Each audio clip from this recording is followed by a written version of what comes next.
Okay, so good morning and afternoon or evening to everyone. Welcome to this panel discussion on the intersections of artificial intelligence, business, and human rights. This webinar is organized with the support of ANID and the Fondesit project that explores litigation on business and human rights. And we also have the support of CEDIT for this event, who are sharing this video recording on YouTube and other platforms.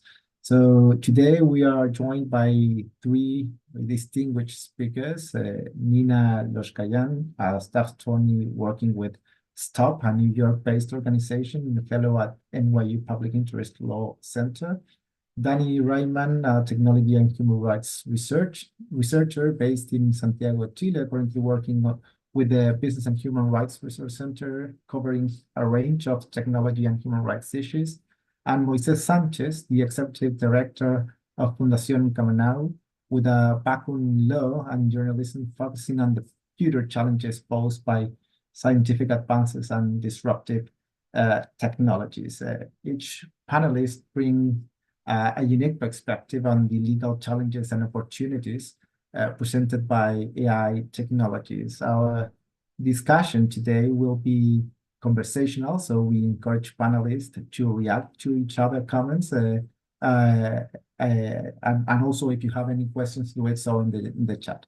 The session is going to be recorded and will be later be available as well in different platforms. So let's begin now by exploring some of these critical issues. So I'll start with Nina.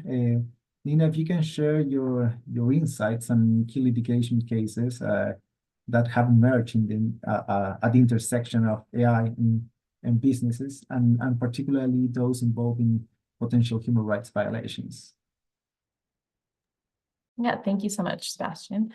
And just as it's great to be here. As an introduction to myself and my work, I think it's kind of an important background for some of the cases that I will focus on is that, so STOP, the Surveillance Technology Oversight Project, is the full title of the organization that I work with. And we are New York-based, and the focus of our work is largely on the harms of AI in the policing surveillance context here in the US.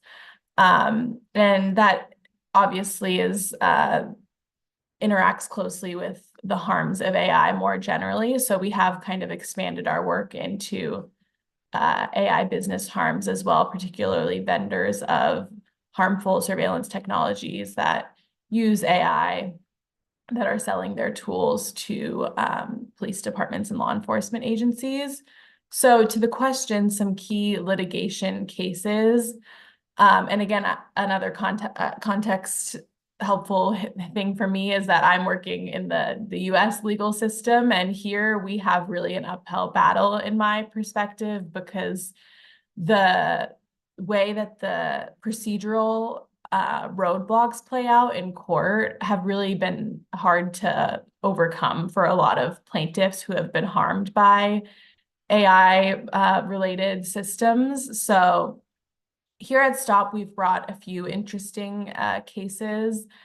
And one of the cases that we have is litigation against Thomson Reuters.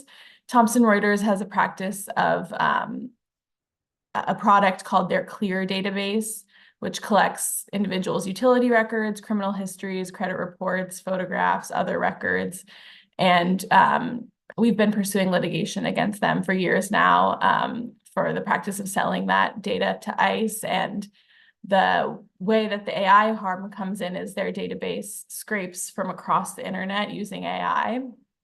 And just to reiterate the point that I started out with, here in the US legal system, a huge challenge is just making it to the discovery stage where you're able to actually show how the AI elements of a system are the source of an individual's harm. Because we have, like I said, huge procedural roadblocks that make it really hard for plaintiffs to make up a case. But here in the US, the burden is on people bringing those cases to show their case, even when there's a huge asymmetry of information available. And there's been other interesting cases brought by individuals who have been harmed in a variety of contexts.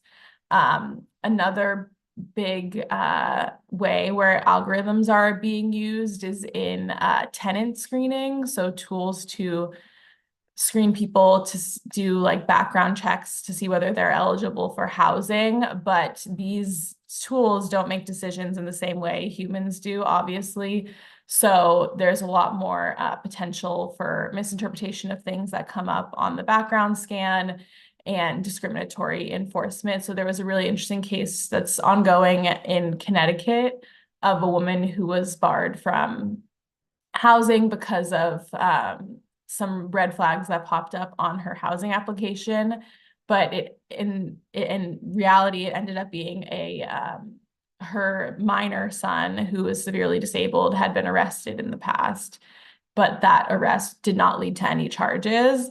But it was enough for the landlord to bar them from housing because the AI tool just flagged that, and we are unclear of how much information exactly was given to explain that.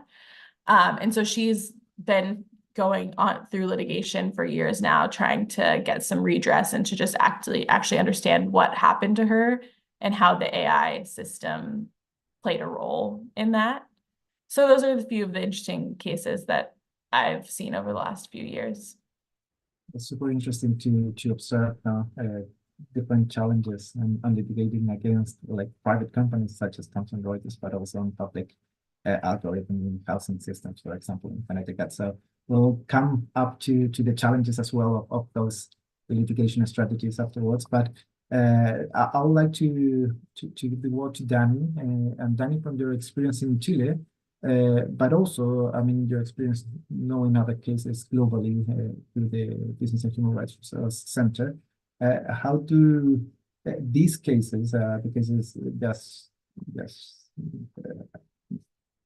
given by Nina, how do they compare with situations you have encountered in your own work? And thank you, Sebastian, and thank you very much, Nina. I think that, for example, actually following some cases similar to the one that Nina mentioned, and also, for example, trying to understand how the surveillance industry works, and taking into account that there are different kind of companies that provide the resources, but also the technologies that enable this kind of surveillance technologies, right? And for example, just taking some points and from the cases that Nina mentioned, how these data brokers companies, right, also provide the data that then train algorithms or are used also to, for example, monitor the behavior, or even, for example, after the Roe versus Wade overturn, right? How that has been used to target women, right? And so I just wanted to share, for example, that with a colleague, Megan Barrera, we wrote a piece on damaging data, corporate due diligence, and reproductive rights, and we tried to. So we did a survey trying to understand how these companies, not just tech companies, but also financial institutions, could be providing data that then is used to target women and affecting their reproductive rights. And I think that the kind of cases that Nina has mentioned when talking about surveillance, right, are pretty important. And also I have also seen in, for example, in the US, how the FTC has also take actions against certain companies that are involved in providing this data to other, for example, so companies, or even, for example, groups that target women that wants to, for example, consult even for our churn methods, or for example, that are trying to exercise their sexual and reproductive rights. So I am just sharing that. But so mentioning other cases, for example, there's not just that the AI technology has been used, for example, or is only so related with tech companies, right? We also can see, for example, certain cases where these technologies are used to monitor workers in the workplace. For example, in Spain, there is a recent case from Plastic Forte, is the name of a company in Alicante, in Spain, that was, for example, fined with over 2,000 euros because of using recognition. So they start to build that database from their workers, and they start to use facial recognition to monitor all their works, the hours that had been spending at work, and try to also control the behavior from the workers. And in that case, there was a case where the Spain agency on data protections fined the company because of that, and then that in the court was also confirmed. But in this case, some of the positive issues was not just the fine, but also how these workers has to be compensated because of these kind of actions, right? And then going to other cases, understanding how, for example, tech companies are using AI, or how, for example, they enable their AI systems. So last year we also hear a class action in the US against Google, for example, because they was misusing data to train AI systems. And we're not just talking about how big tech companies are using works under copyright, but also, for example, how they use different sets of sensitive data to build and train these kind of systems, right? And the other thing that I have also monitor are some cases related with sexual exploitation, not just regarding to women, but also about children, and how these technologies also enable, for example, the use from, for example, different pictures, videos from people online, children, including women as well, and then it's used to create, for example, deep fake videos or the different kind of generative AI outcomes that are targeted against these vulnerable groups, right? I can talk about other, for example, cases, for example, how workers also enable these different systems regarding to AI, and how worker exploitations are sometimes the basis of certain systems. For example, content moderation is primarily based on people working on how these systems moderate that. So there has to be checking information that then provide to these systems, and the exploitation of workers, the bad conditions at work, the not kind of measures about the psychological health, so mental health, right? These kind of issues are also something that is around this kind of things. So when I read the title of the sessions, it says like war against AI, or I don't remember exactly, sorry, the name, but the first thing that I think is that we're not against the machines, we're against the people that are behind them. And that's also another issue that I wanted to mention, is how the decision making around AI is done in the global north, and it affects global majority countries and people. And there is also another issue when we talk about how we address, for example, this challenge and disparities and the north and south divide, right? And the inequalities, because it's not just inequalities and lack of access in our local countries, but also how that also is an issue when we're talking about companies that are based in other countries and have impact in other countries, even when that is in global majority countries, or even in global north countries, is a challenge. So sorry if I extend a little bit, but that's what I want to add to that point. That's great, and thank you, Danny, for this very comprehensive panoramic view of the harms behind artificial intelligence, the harms into issues such as workers' exploitation, sexual exploitation, among others, and this critical view, on the divides between the global north and global majority countries. So moving on, Moises, we know you litigated the first case involving neural rights in Chile. It would be great if you can tell us a little bit about this case, and also if you can share which were like the structural challenges that you have seen in accessing justice for individuals or communities affected by this kind of technologies, and how can these barriers be addressed as well?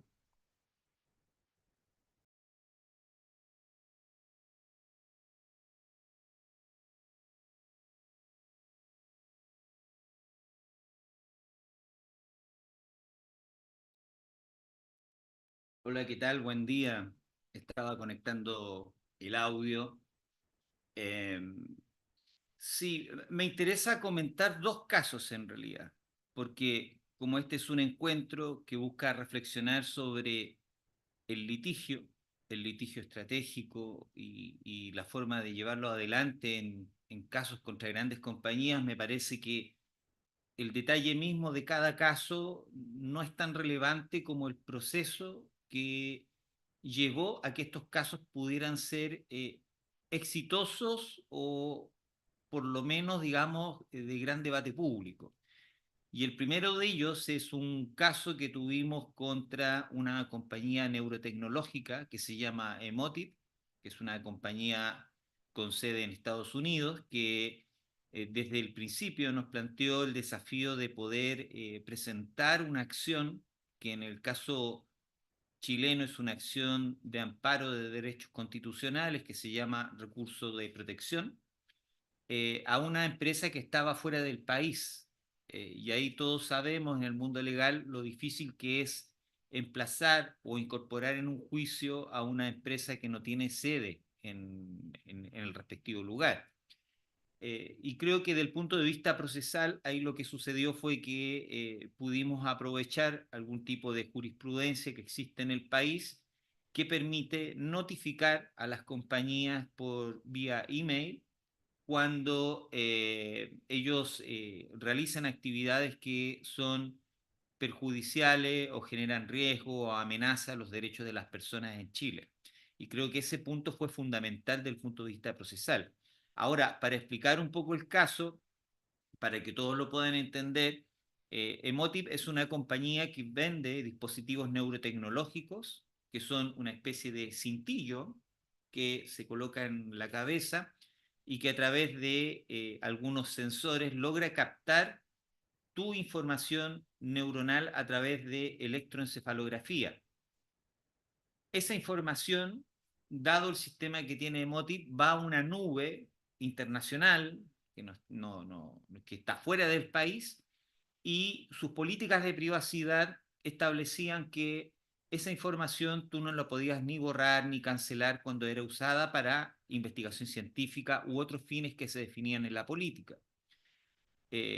Dado el contexto actual donde las grandes compañías están buscando mucha información, por ejemplo, para entrenar la inteligencia artificial, nos pareció que era importante poner en debate esta cuestión, no solamente por un tema de autodeterminación informativa, por, digamos, defender nuestros propios derechos en términos de privacidad, sino también para cuestionar ese modelo de negocio bastante oscuro que hace que las compañías neurotecnológicas a nivel global en general estén acumulando toda la información de sus usuarios en nube, cuyo uso posterior no está definido ni está claro. Entonces, lo que nos interesaba, y esta es como la primera reflexión que hacemos, es cuestionar el modelo de negocio más que la violación en sí mismo de los datos personales. Ese tema es muy importante porque pueden haber cientos de casos de fugas, filtraciones de datos, pero aquí lo que nos interesaba era cuestionar el modelo de negocio con el fin de que la compañía pudiera modificar o cambiar sus políticas, sus prácticas e incluso el diseño de sus productos.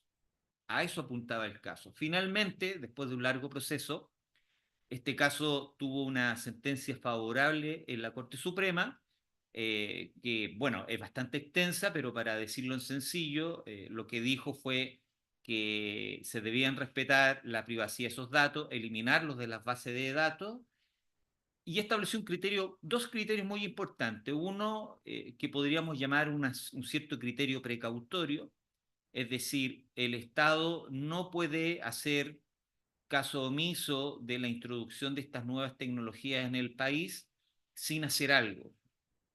O sea, el Estado tiene el deber de monitorear las tecnologías y ver que éstas no perjudiquen a sus ciudadanos.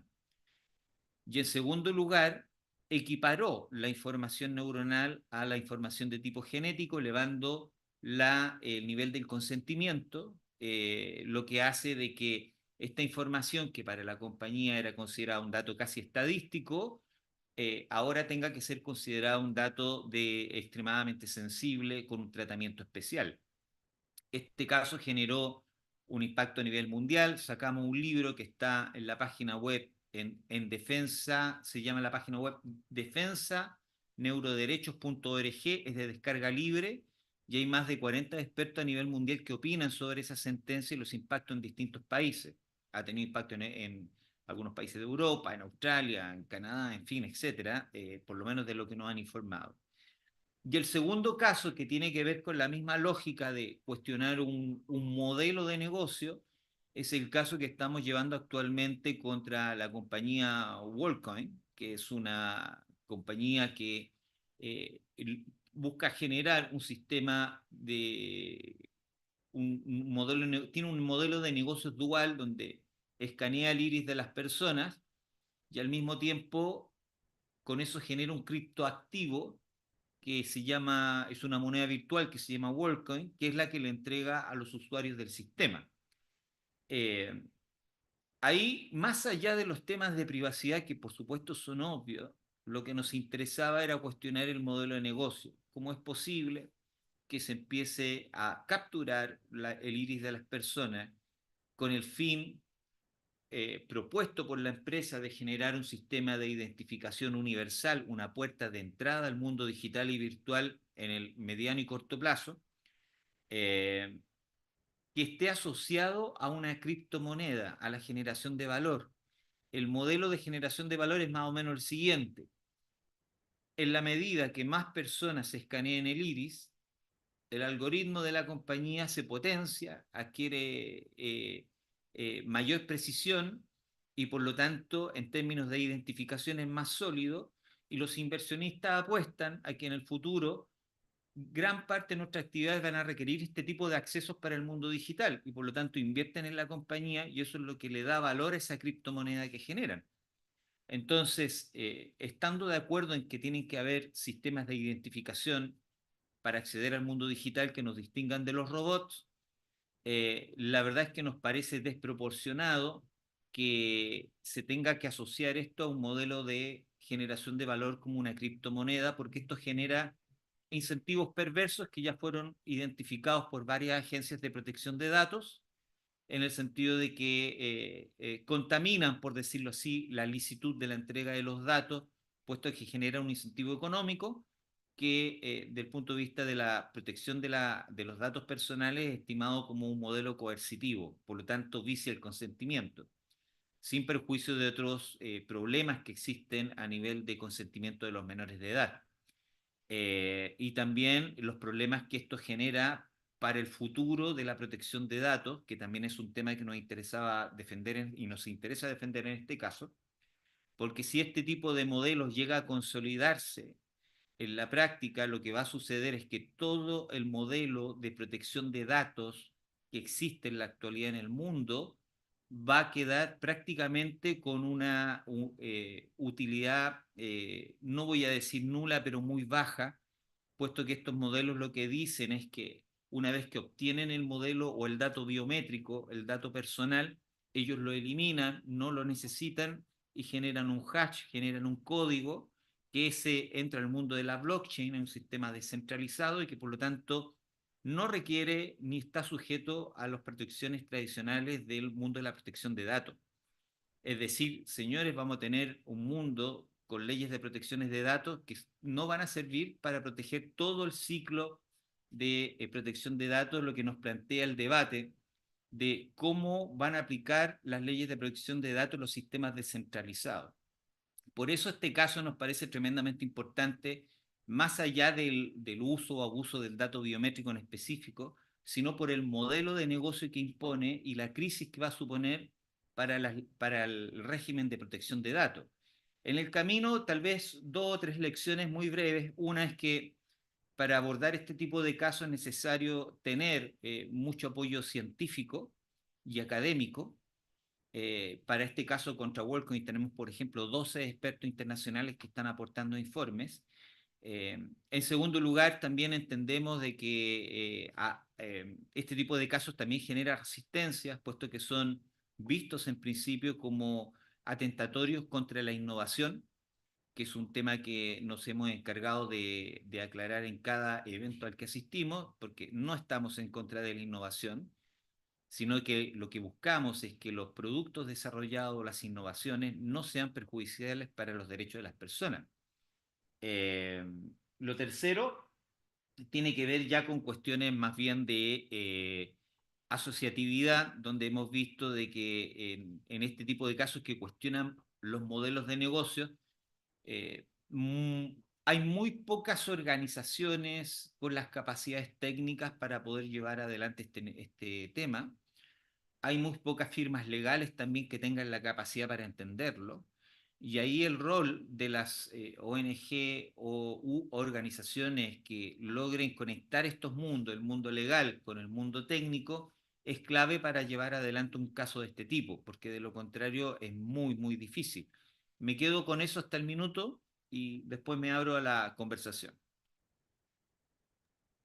Thanks, Moises, for sharing some of the barriers faced when litigating cases against companies that are usually based in other countries when you are litigating these cases in jurisdictions such as in Chile, and how the main idea here is to questioning the business model, no? On two specific cases, the case of Emotiva and WorldCoin. I think that there are issues definitely in terms of access to justice, extraterritoriality, directing the focus onto the business model, and surely barriers that go beyond that. And how you said that having the support of academia and scientists could somehow overcome the resistance of certain groups that sometimes see these cases as opposing innovation.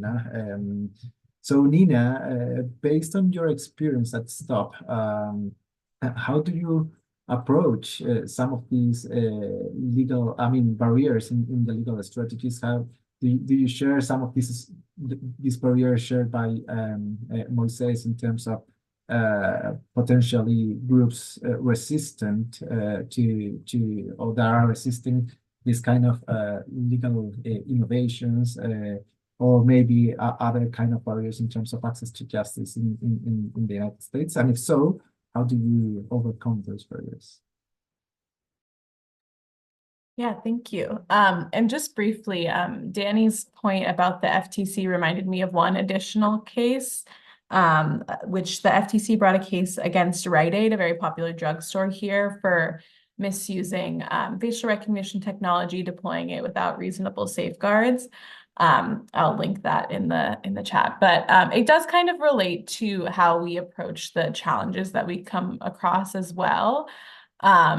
So as I mentioned, one of the main challenges is just not having sufficient information to be able to bring a case that's going to survive all of the procedural hurdles that arise here in the US. And so one of the approaches we take is working with regulators. You know, our big philosophy here at STOP is that individual cases, litigation cases, can be powerful, but that must be partnered with working with regulators, working with lawmakers to get additional laws on the books. And part of that can also be addressing how to make it easier for harmed individuals to sue against companies. So working whenever we introduce either a ban or a regulation on a technology, part of that legislation may be implementing a private right of action for an individual to have an avenue for redress.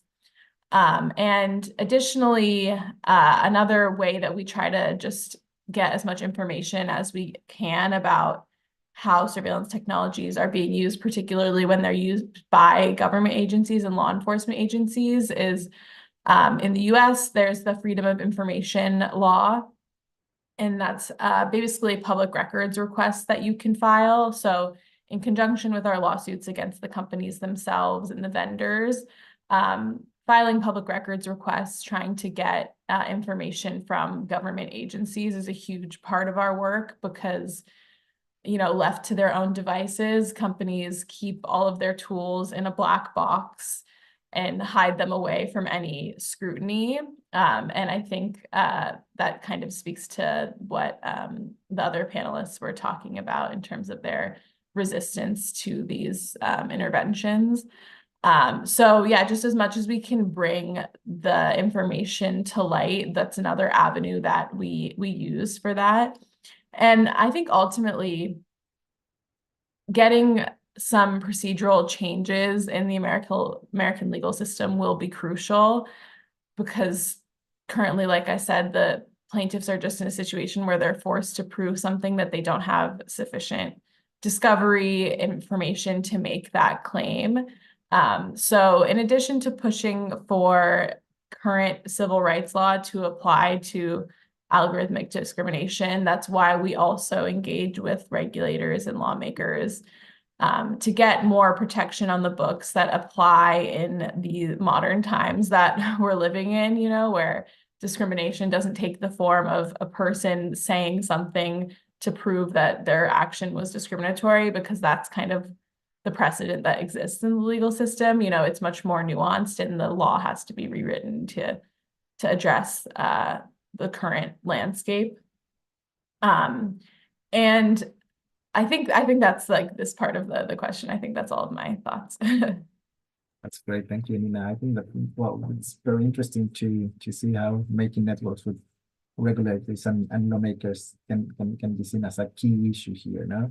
So Danny, the three of you work on civil society organizations and making networks with other key stakeholders seems to be like really important when mitigating cases or these kind of cases. If you can discuss how do institutional capacities of organizations like the ones that we have worked with influence the ability to address or mitigate AI-related legal risks or human rights risks?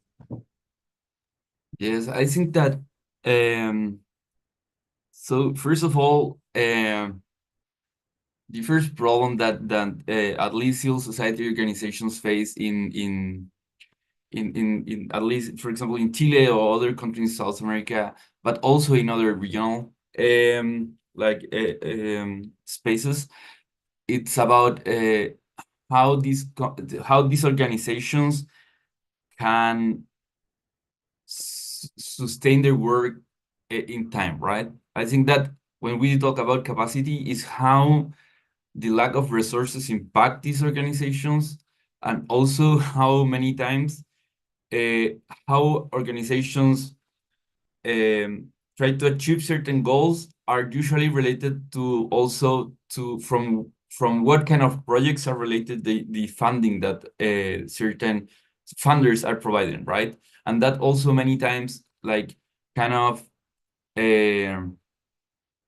like show the path that you have to follow to have resources and also to sustain your organization. And when we talk about litigation against this kind of technology, the main issue is that, right? For example, in the past, when I was working in the Data Protection Foundation or Fundación Datos Protegidos, one of the main challenges was that we tried to, and we actually did, we provide a report on strategic litigation on digital rights issues. But the thing is that because we don't have a kind of legal system that make the decisions binding to other cases, it was difficult to find, for example, sometimes resources or funds to make that kind of litigation. So what we did at that time was to do that using our own capacity and always like lacking of that kind of resources or funds that provide you the ability to work on that sustainably, right? Like in time. And I think that's one of the main challenges when we talk about like what is the kind of institutional capacity that we need when we work in civil society organizations is fund to not just to make for example, the legal complaint or action, but to have people working on that case during the time that that case will need, right? And the other thing that I also think about capacity is that civil society organizations working in these kind of issues, and it's something that Moises mentioned, need, for example, like different capacities in their work. So you just don't need only, for example, lawyers.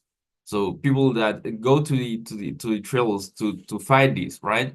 You need the technical capacities as well. You need people that provide you the knowledge and try to explain to you in easy words that you are able also to communicate that to the judges about how this technology could be impacting and why this is an issue about, for example, human rights, right? And the other thing that I think that it's really, really important is what Nina mentioned. One of the main challenges that we face right now is the lack of transparency. When these companies do not have and they don't follow, for example, the UN guiding principles, the main problem is that they lack of transparency. And even when we see certain rules about corporate transparency measures, they are not addressed to tech companies. Many times that is some gap that we have there, because we are not knowing, for example, if they're implementing human rights due diligence, if they're trying to identify the kind of risks that they have, and also if they're trying to implement any kind of measures to address that. And even we don't know if there meaningful engagement with certain stakeholders that could be impacted, like affected communities, or right. And the thing is that, right, we lack of the information about to which scope extender technologies, for example, to which scope the architecture or work that they're doing with AI and systems could have a environmental footprint as well, right? We lack that kind of information, and we need that information if we also want to litigate about public interest cases, right? But that's one of the main challenge, and the tool that Nina mentioned about go to the state, try to find using, for example, access to information mechanism that works, but only when we have public-private agreements or projects. But we don't have that when we're talking about private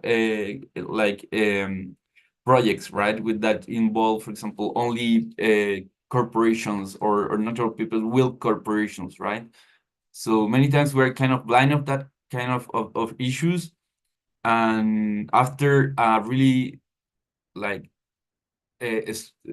important kind of urgency, we saw that because some media, because of whistleblower, public that information and make us aware about the harms or risks that we were facing without knowing, right?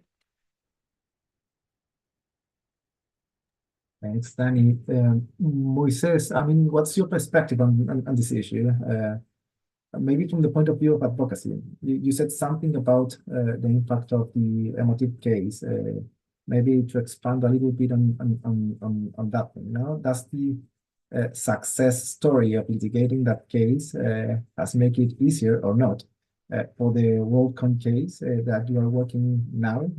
I guess that what I'm trying to say or ask here is how successful cases in the past can be helpful for advocacy of litigating in future or new cases.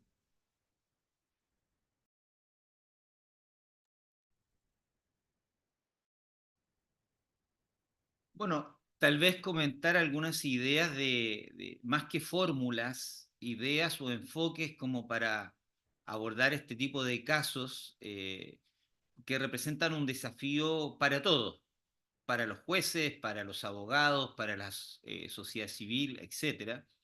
Y más allá de los problemas de financiación que son generales ya en este momento a nivel global, aún teniendo el dinero, aún teniendo los recursos, se requieren ciertas condiciones para abordar un caso de este tipo. y uno de ellos importante es contar con un poder de litigio importante, es decir, contar con oficinas legales de significación, de peso en los tribunales de justicia, puesto que vas a estar litigando contra las mejores compañías, contra los mejores abogados, contra las compañías de lobby también, que lo estamos viviendo hoy día en el caso de WorldCoin, por ejemplo, que estamos llevando iniciativa acá en Chile y también en México, y el movimiento a nivel de lobby es bastante importante. Entonces, si no tienes una firma legal que te esté apoyando. En este caso, nosotros contamos con el apoyo de Colombar Estrategia Legal, que trabaja pro bono en estos casos. Es muy difícil llevarlo adelante. Las capacidades propias de una organización de la sociedad civil, yo creo que son bastante limitadas para litigar en ese estándar en los tribunales de justicia. Eh, y eso requiere también una reflexión por parte de la sociedad civil de cómo nos relacionamos con los actores del sector privado, cómo nos relacionamos con el mundo legal pro bono, por ejemplo, y cómo también entendemos cómo funciona la lógica de las firmas legales, que también tienen su propio sistema de conflicto de interés, tienen sus propias virtudes y también limitaciones.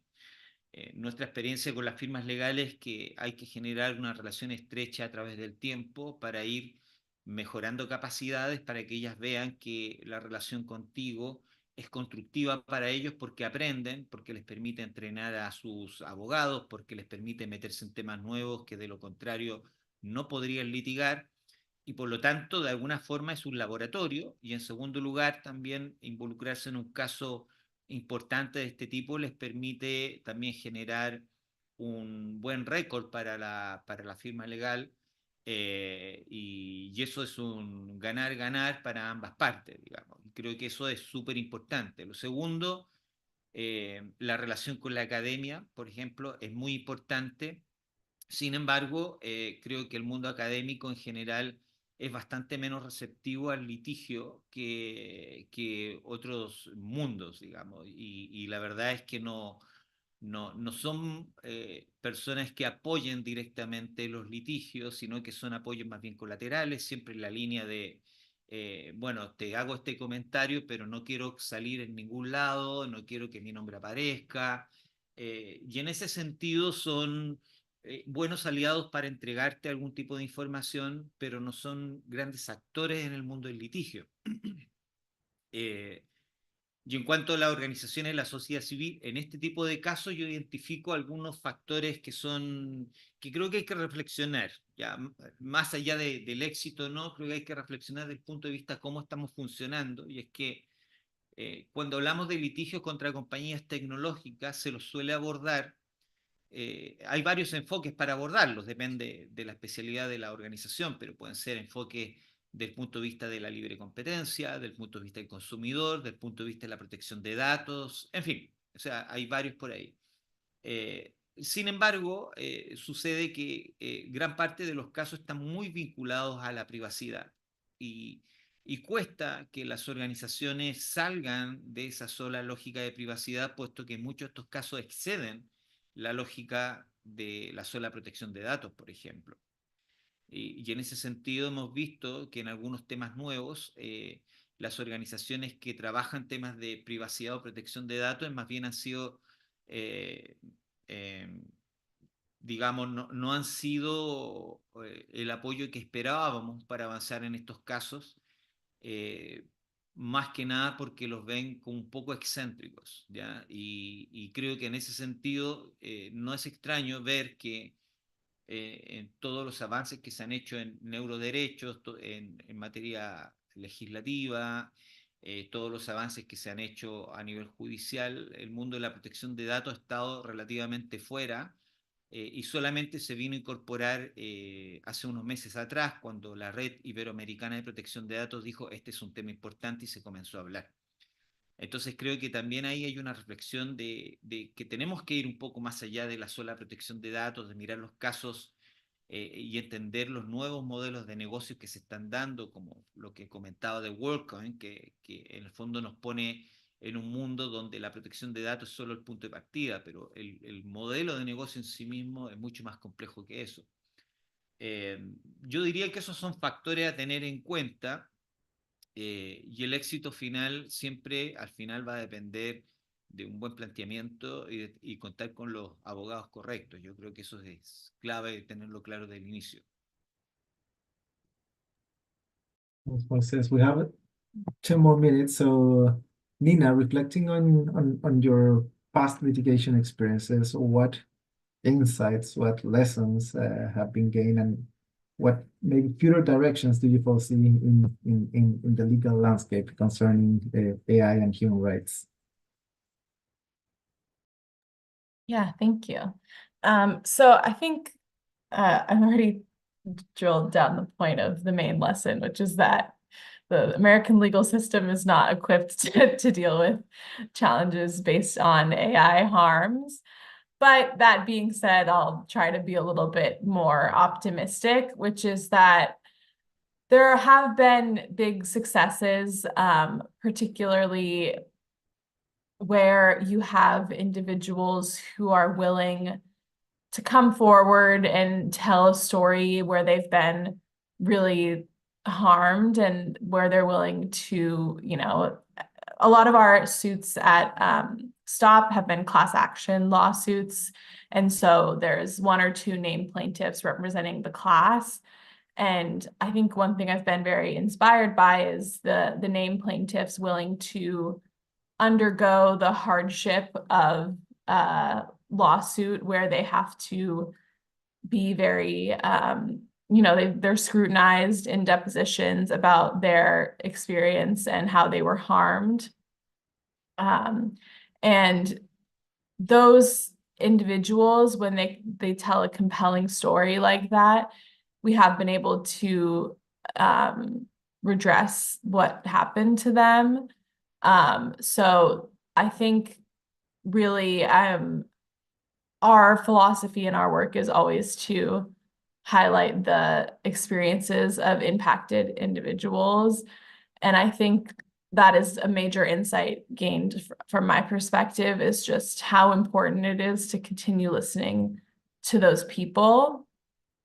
And in terms of future directions, I am really hopeful that the legal landscape in the US will start to become a little bit more friendly to plaintiffs challenging AI discrimination.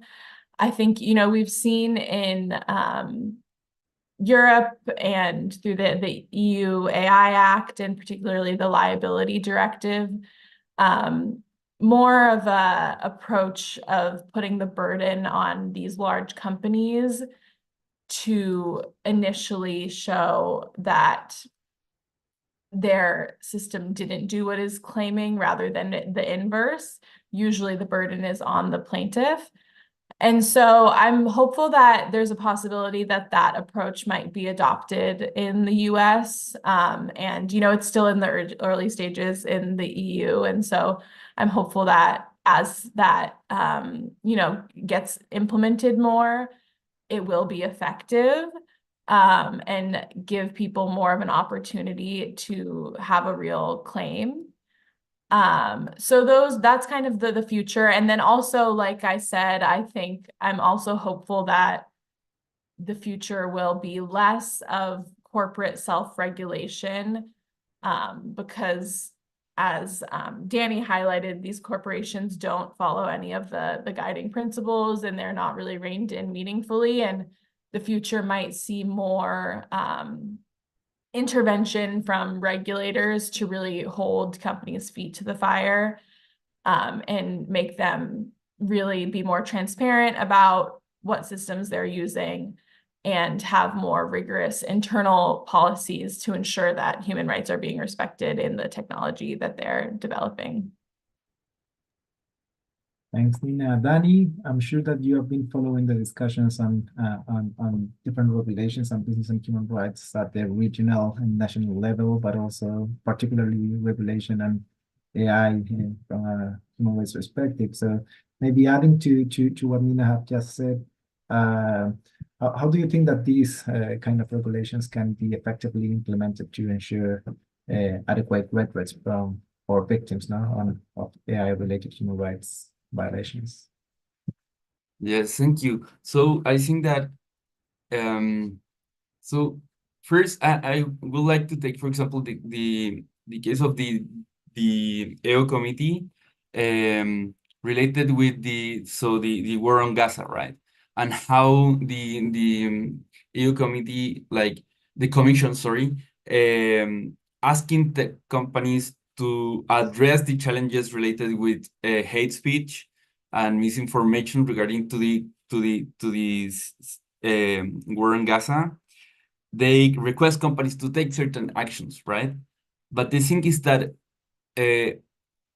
when we see that there is certain like regulations and also law enforcement agency that take actions from global north countries, sometimes the kind of measures that they take and the reaction that big tech companies have impact negatively, for example, people in global majority countries. In this case, for example, some of the measures that these companies start to take during the conflict, right, end up by silencing voices from pro-Palestinian people and groups, right, and also that at the end up like not taking a human rights approach to the kind of measure that these companies were taking. And that is only what I wanted to mention with this is that now we also are seeing that, for example, today the CS3D, the Corporate Sustainability Directive in Europe was approved by the European Parliament, and it's a huge step towards how human rights, how companies have to implement human rights due diligence process and take steps to address the human rights risk. But despite of that, we need to consider that these kind of regulations have the so-called Russell effects that have effects on other countries as well, right? And this kind of regulation has to take into account how this impact local communities and particular people in the context where these kind of actions are also taken. And this is again something that what I see positive about start talking about these kind of regulations is that we have to start to talk about how these companies have an extraterritorial effect and harm, and how can we address the challenge to go to these to the countries where these companies are headquartered to request to this to the law enforcement agency or the kind of mechanisms that we have to take actions against companies that are harming human rights in different locations, right? But again, this is a common problem that we have, right? How we ensure access to justice, how we ensure that these companies can implement, for example, remedy, how we ensure that these companies start to take into consideration stakeholders that are based not in their countries where they are taking the decisions, but where they're harming people, right? And this is again the one of your questions that I remember I read is which are the kind of the structural challenge that we have. So first of all, around the challenge that we face as civil society organizations are the kind of challenge that people face when they are harmed or victims of these kind of issues. How we ensure that they have access to justice, right? And when we talk about that, we're not just talking about why companies have an obligation, but no, a responsibility to respect human rights, but also why states are not fulfilling their international human rights obligations, because they have to take that kind of action. They have to implement the kind of actions that ensure that we're going to be able to, that they're going to be able to prevent, mitigate, and also provide remedy to the victims, right? and that means that they have to start regulate. They have to start making rules about this, to regulate these kind of companies, to ask them to respond and provide remedy to the victims. And that is a human rights issue, is an international human rights obligation from states. And that's why it's so important, this conversation with policymakers. Sure.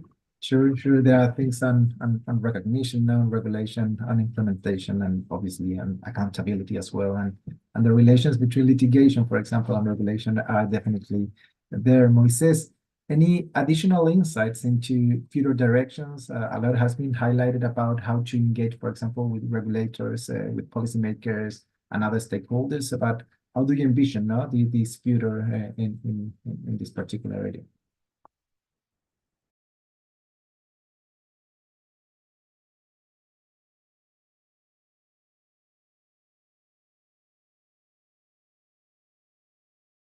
Sorry, you're on mute, Moises.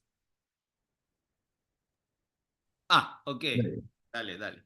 Sí, en esa misma línea hay varias lecciones que hemos tenido a través del tiempo, y una de ellas es que si nosotros esperamos que solo un caso tenga el efecto de cambio estructural, creo que no nos podemos esperar en el sillón sentado un montón de tiempo. Son muy pocos los casos que realmente van a generar un cambio sustantivo.